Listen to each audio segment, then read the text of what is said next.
Kinshasa na biso réalité ya banaki réalité ya banakino. Toujours na séjour na Grand Kassai, chef de l'État congolais akutanaki na population ya Lodja wa bisika basolo laki masolo etali développement ya Sankuru pe bongo na bongo. Chef ya gouvernement Jean-Michel Samalukonde azongisaki na ligne de conduite ya cabinet na ye kosinga bango ba redoubler ba fort pour na ko travailler encore plus pour l'année 2022. Ministre ya Pete Antique Augustin Kibasa Maliba azali ko représenter drapeau ya RDC na podium ya innovation technologie na Las Vegas na États-Unis. Wapi bisika akomaki uta mokolo ya mardi 4 janvier 2021. Ba détail tout de suite édition ya lelo onazene sengo mingi ya ko présenter les bino.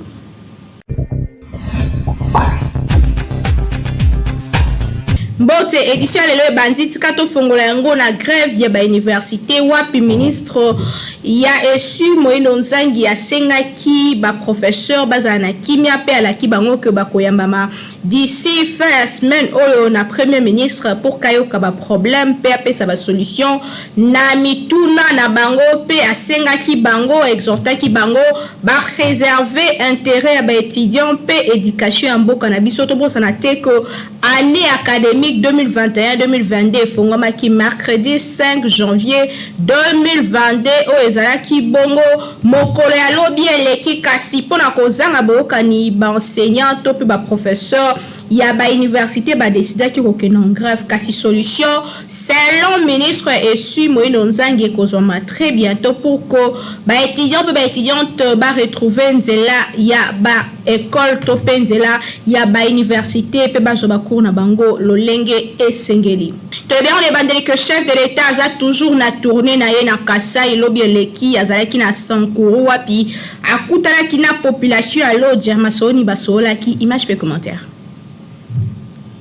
Chef de l'État Félix Antoine Tshisekedi Tshilombo akomaki mercredi 5 janvier na ville ya Lodja na province ya Sankuru, dernière étape ya tournée na un espace Kassai. Na ko s'adresser na population ya partie centre ya démocratique du Congo. Sima ya koyoka ba plainte pe ba problème na bango attentivement, chef de l'État congolais Félix Tshisekedi alakaki augmentation ya ba salaire ya ba fonctionnaire pe ba agent de l'État. Elongo na politique na ye ya mobilisation de recettes publiques alobaki que conséquence et cause la makasi sur ba salaire ba fonctionnaire à l'État miso sur ba policier pe ba militaire ya mboka na biso alobi ye ayaki pona kosala la mboka esengeli population etiele confiance na boye alobi que akozonga lisusu pona ba travaux il y a 145 territoires et cause la lancer mikolo ezali koya ba travaux yango et kosa la partie na programme sur lequel au chef de l'État Félix Tshisekedi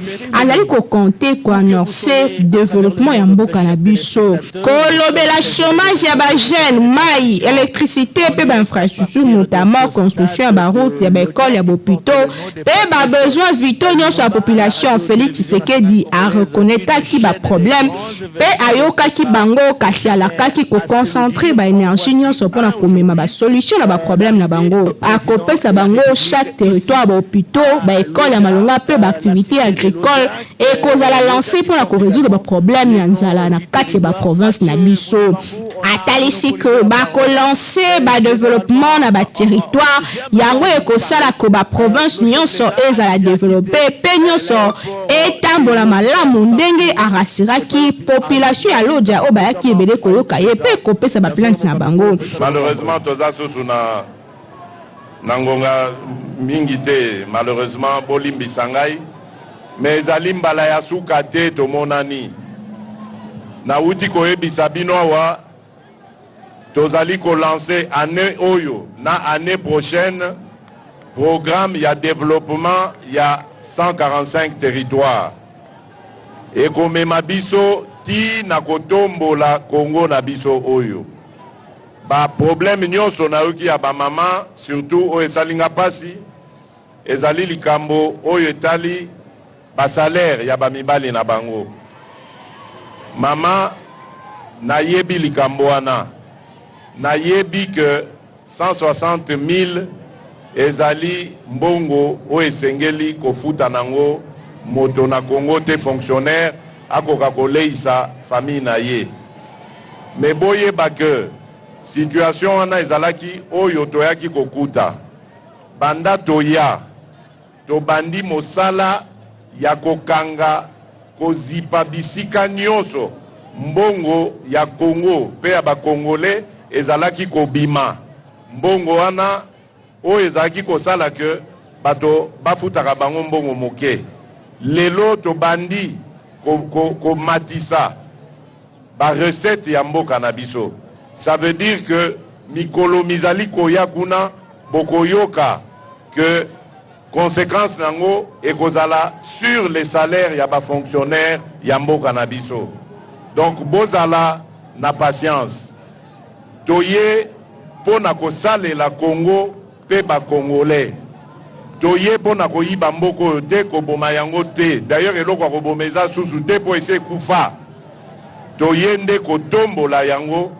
kozongisa yango nesika esengeli ezala. Bosala ngai confiance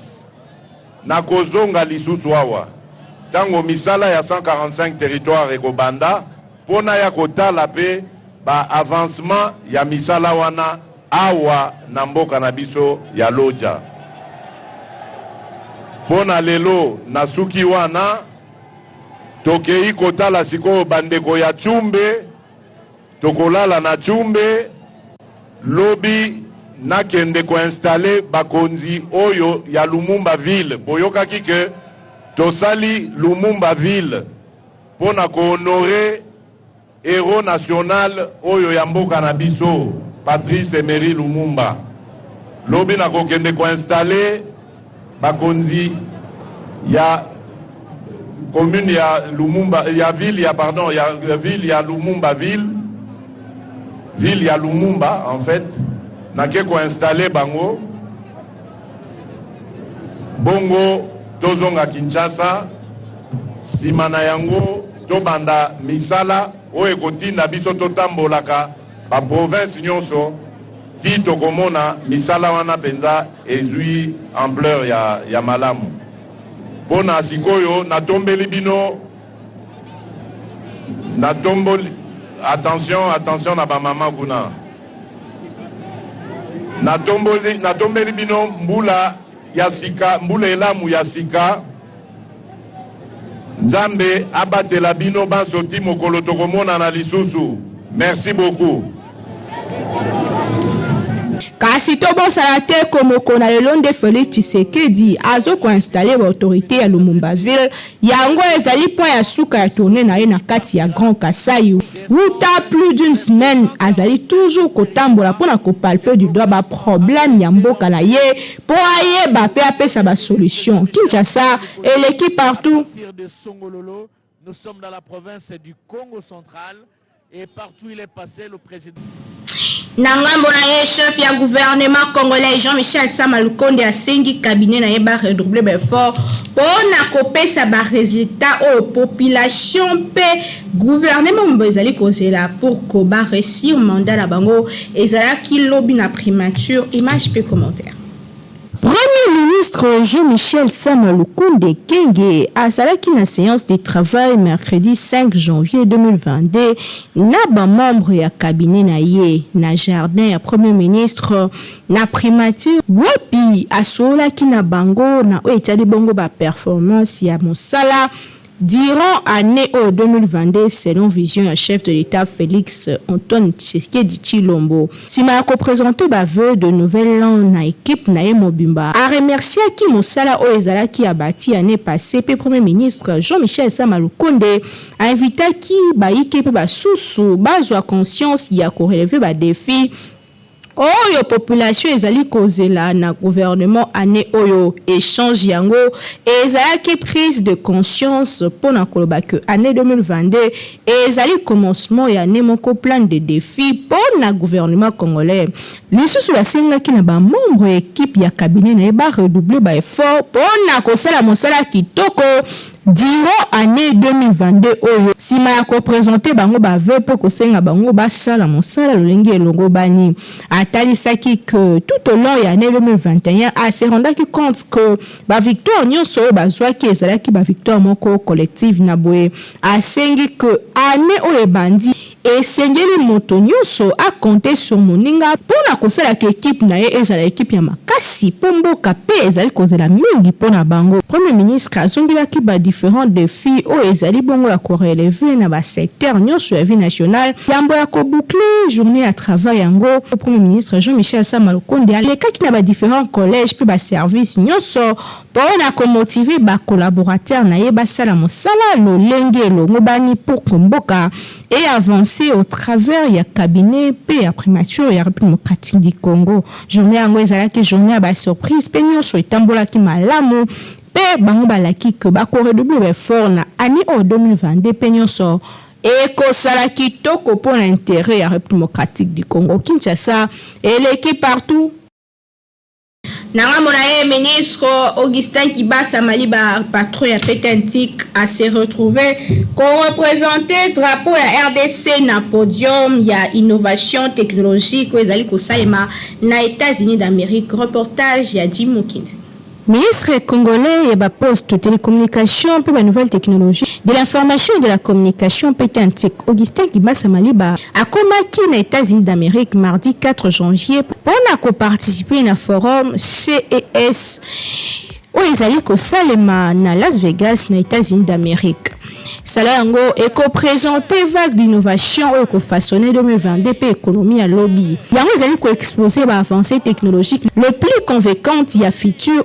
ezali bongo autonomisation intelligente et évolution du métavers. Plus de 2200 exposants bazali confirmé n'exposé en personne au cours ya forum au CES 2022.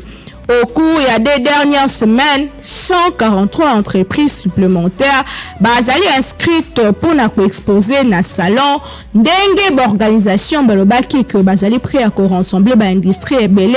pour na kosala expérience ya ba prochaine génération d'innovation. CES ezali détenu pe produit association de technologie de consommation. Yango ezali ko fournir ba plateforme ultime na ba leader technologique pour na ko connecter, ko collaborer, pe ko faire avancer technologie na grand public. Consommateurs électroniques Shoto PCES ezali pe comme le plus important salon consacré na innovation technologique en électronique na grand public. Yango esalemaka annuellement pe yango efongwamaki mpo na 2022 na début ya janvier na Las Vegas. Yango ezali organisé na association de technologie de consommation. Basis o ezalaki lancé mercredi 5 janvier 2021 et ko se clôturé vendredi 8 janvier 2022. Asito bosana que Augustin Kibasa Maliba yende amemi drapeau ya RDC na podium ya innovation technologique na Las Vegas wapi ake ko apprendre pe komema va ya sika na Petentik pe komema ba nouvelle technologie po ko eba ko monde ezali ko évoluer na vitesse ya makasi esengeli pe RDC ekota na dimension ya kozala numérisé pe ko avancer sur le plan technologique boye esali kitoko makasi po komboka na biso évoluer. Kinshasa et l'équipe partout.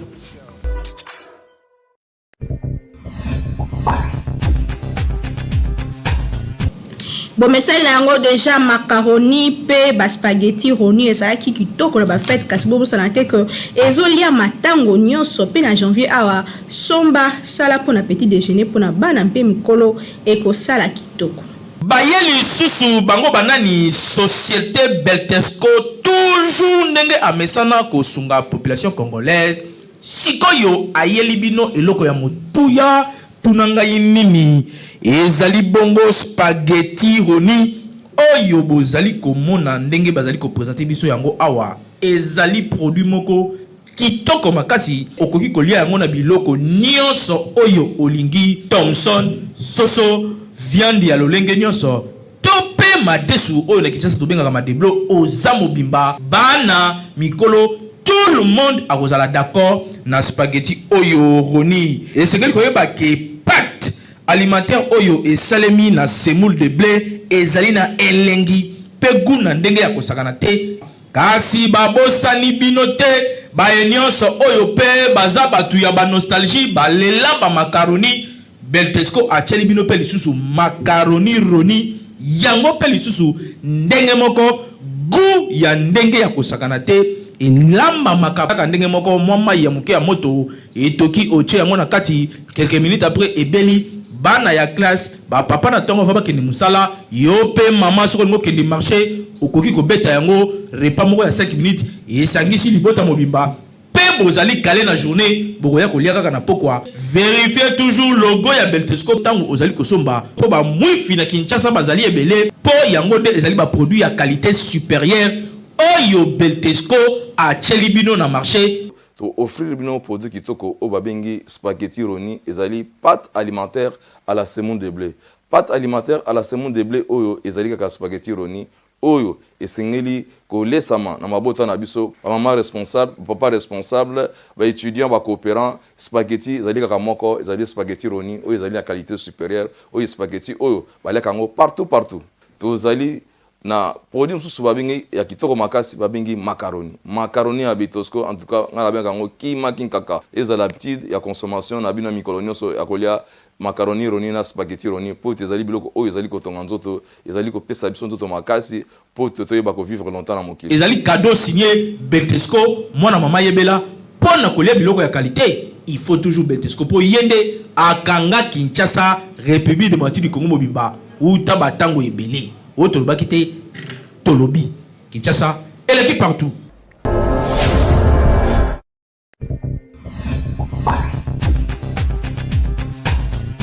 Toujours imité mais jamais égalé. KNB News, première chaîne d'actualité, on continue. Kasinaninga na ato proposé bino ba émission oeza déjà en ligne na chaîne YouTube na biso kindoki politique pe bitambola tambola oeza déjà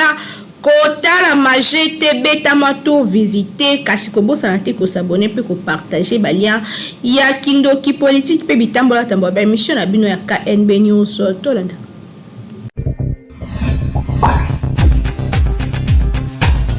Merci mingi maman Naomi. Tango ebisinga que tous en année préélectorale, oui certainement. C'est l'homme à Kanissi à Bandé Unabiso à Dieu mairie. Mais je vous confirme ici que 2023 élection au Salemate. Parce que ils ont makambo belé eux autres. Ils ont qui souhaitent na binoté. Non, ils ont souhaitent na bisoté ya aucune élection. Et puis c'est la constitution. Oui, c'est la constitution en Bourg Nabiso m'a pour na mise pour 5 ans une fois renouvelable. OK. Mais vu bon jeu politique en Bourg Nabiso ndezo sala keno maponami oyo boye ya solo maponami malonga oba konga banda ekozela esa le matin ça na makambo ebele lelo oyo boso tozu sur le plan consensus électoral au monde qu'il y a un problème basangwe ya catholique na basangwe ya église ya ba protestant batikala ko tia mukoloto na bango te pona ko voter ndeko Denis Kadima ozomona place wana moi yiki pe ezali na kati so ito longwe wana tokei na makambo oyo bobiso lingomba la muka to proposer ki pona consensus kuvandisa ba parti politique nyonso ba parti prenante nyonso to vanda isika moko poto talisa awezaki mabe pour que notre retomber lisusu na ba erreur ya 2006 te na ba erreur ya 2011 et puis na ba 2018 élection o le kanaki to monaki ba gagner maponami mais baza ko publier ba to misusu biloko wana to boy lisusu que non et son sous na élection il y a 2023 mais monsieur Chilombo a eu ko imposer biso candidat oyo boya seni oyo batu nyonso ba parti prenante nyonso ça ko imaima eza ko imaima pourquoi parce que Denis Kadima aza moko ya proche ya pouvoir actuel alors maman Naomi na contexte ya lolengi wana to kena mapona mikaka pona ko sala formalité za na Russie déjà bokena élection mais bobi kena Poutine déjà ko bima président de la République. Donc, bonjour, biso to boy élection. To moni mama Naomi, biso la muka to na candidat na biso. Mutu moko tata ba chenani o ko battre candidat la muka ko salati. Et puis ce qui to lomo wana na mimi. Eza nani? Ata eza Martin Fayulu. OK. Candidat na biso ya la muka eza mwana muka Martin Fayulu wala matunyo so ba yebi yango. To ko soutenir Martin Fayulu ndenge to soutenir ki na élection ya 2018 passé. Celui to wana to le mwana makambo tali consensus électoral ndem mutu ko tali sabino awaboy. Kuna yiki mbul tungulu tongolo eza na kati. To sur le plan ya mboka. mboka na biso ensemble eza infiltré, si je peux dire. Mboka eza na occupation. Quand un pays est sous-occupé, maman Naomi, élection, ils ont la place. Il faut d'abord kobimisa mboka na occupation et puis bokei na maponami ya malamu. Mais lelo oyo boy. Rwanda kuna zo bundisa biso. Rwanda lelo oyo boy kometi na niveau sur ma chaîne nationale. Akena ko répéter RTNC.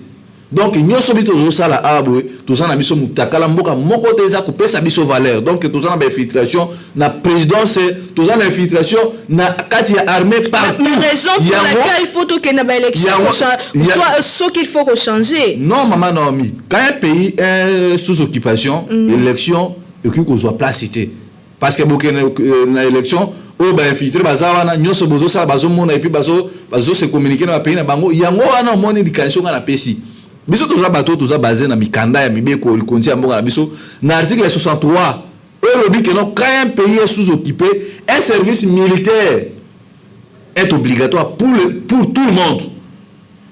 Un jeune âgé de 18 ans a le droit à simba munduki, a le droit à défendre patrie nae parce que RDC il y a un papa na biso, RDC y maman na biso, RDC sa première parti politique na biso. Celui qui dit wana momoke au monde que non, ba chef coutumier, ba député nationaux, na niveau provincial, ti na niveau assez, ba za na obligation ya ko battre la mabele na bango. Yango yo senga biso osomona lelo oyo boye biso ba jeune congolais toza na obligation maman Naomi parce que ceux qui momoke na Palestine osomona na Palestine na ba Israël baza obunda pourquoi parce que ça makambo mabele osomona que no ba jeune na Palestine bazo simba minuki non seulement osa rébellion mais bazo simba minuki wana pona ko protéger mabele na bango yango na kosenga batu oyo bazo kamba bameka kotala article wana malamu et puis eza article mo on a CP na article 63 oyo ko permettre biso que non tous les jeunes âgés de 18 ans Matali Kolo, ndenge au cas actuel, mboka za occupation, il faut gouvernement et ba ko former ba jeune avant aucune université, il faut le école militaire. Parce que na minute au bout, ceux qui jeune union so ebi ko simba mundu qui pour que non so ba étranger ba ko bunisa biso a défendre mboka nae, mais ozomona que non biloko ndenge wana ba article ya bout, ba zo zaper yango ezoke mo penser. Donc moi je peux dire que non, l'élection actuellement na mboka na biso, ils ont la place parce que quand un pays est dans l'occupation totale, les élections n'ont pas lieu. Et on a toujours senga na ba jeune congolais to telema to bunda pour na mboka na biso parce que ce qui ba papa na biso ba bunda quitté le 4 janvier 1959 ba bunda quitté le 5 le 6 le 8 o ça là qui que roi Léopold II à l'époque a zonga moi si na journée le 13 janvier 1959 le oyobwe même état tout le baté tout ça qui indépendance il y a eu indépendance parce qu'il y a eu un 4 janvier 1959 il y a moi les problèmes sérieux au baje na biso il faut pas le bateau bunda contre banane mais bateau bazo agresser biso yo baza ko bomba maté mon leader à moi Adolphe Mutshizo a bien dit Rwanda a agressé na biso numéro 1 et puis na bécole il faut banda utani sa bana même na Chiluba même na Kikongo ndenge tout monde na Corée batang sa bana que non ennemi à Corée ya liboso za États-Unis na Kibeza ndenge na Russie ozomona que non na Congo il faut pas prendre batu que non ennemi ya ba congolais na Afrique a besoin de Rwanda le oyo bolandi Yoweri Museveni alobi que non en RDC l'état n'existe pas et ça bisika misusu na ba Fizi na ba côté Ituri na ba fefo ba mboka l'état congolais existe kate maman Naomi et ça groupe ya ba rebelle et ça groupe ya ba étranger ba zwa mabele mutu na mutu akomi ko sala oya mobeko ko poser oya e prix ba ça même tiri na ba aérodrome na ba niveau ya kati ya mboka na alors osomona que non nyonso les ko caractériser pourquoi parce que tous en ba dirigeant oyobwe bazala qui préparer te pour na ko gérer mboka tous en ba dirigeant oyobwe bazala ba problème à cursus universitaire parcours scolaire na bango ba yebi eloko bazo salate nyonso na soki to résumer maman Naomi isa fruit ya incompétence avérée na batu o bazo kamba mboka parce que yo benga militaire vous avez contrôle ya mboka na mobimba te alors importance nini ya kozala l'état yango na biso to sengi na ba kongomani to tang article 63 mobeko likonzi na biso to telema to bunda pona mboka na biso soki to sali yango te ndenge musée Laurent Kabila loba to kozala esclave ya ba tuti na ba ima oyebwe bakomi kozwa muke mabele na biso tandis que biso tozala ba divertissement ya makama ba to miso no lungwa ba misu osomona que non tant ba to misusu bazo projeté 2025 bato banzela ba 30 000 km chilombozo la biso makamba misi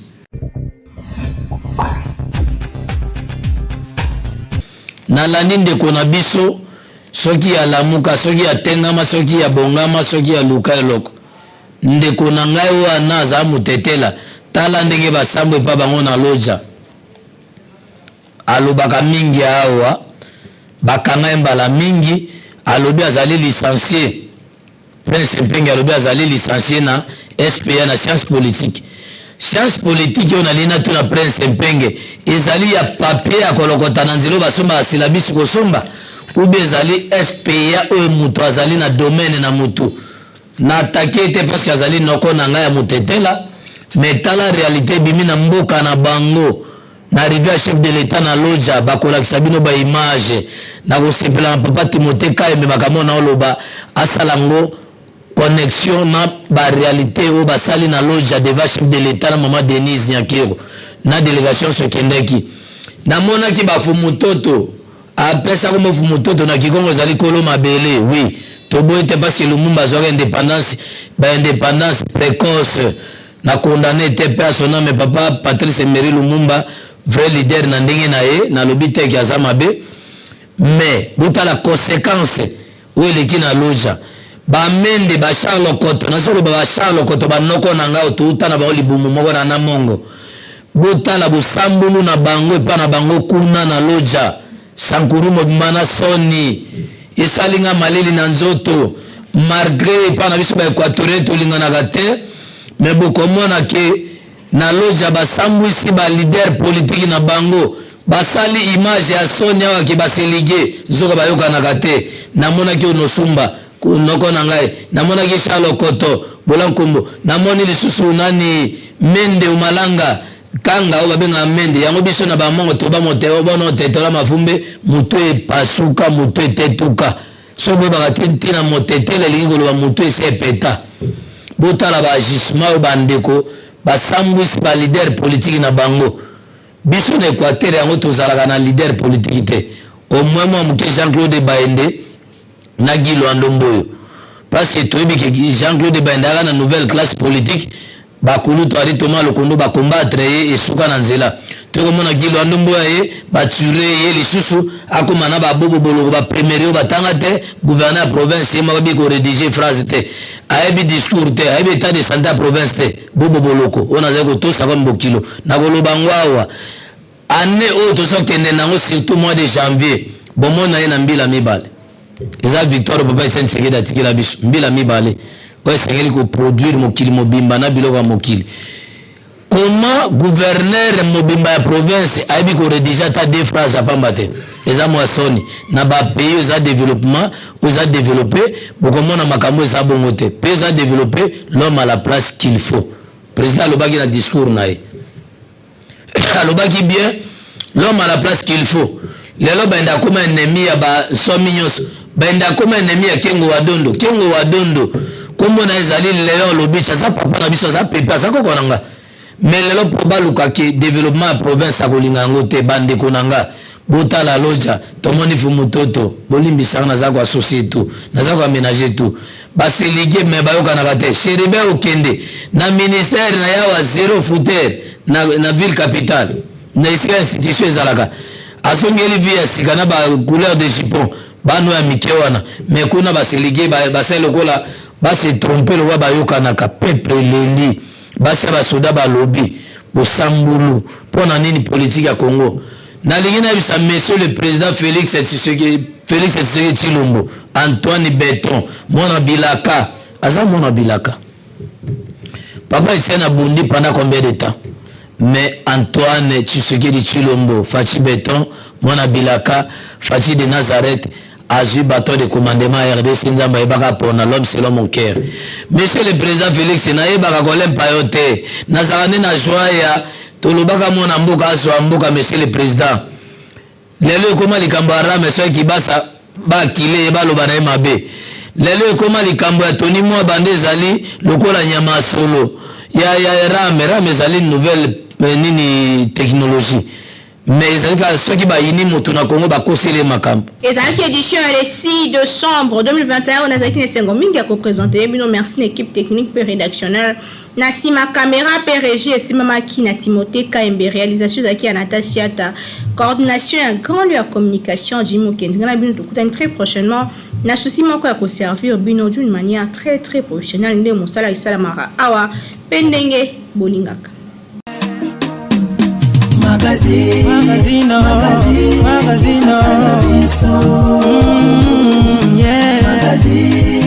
Magazine Kinshasa na biso réalité ya banaki réalité ya banaki no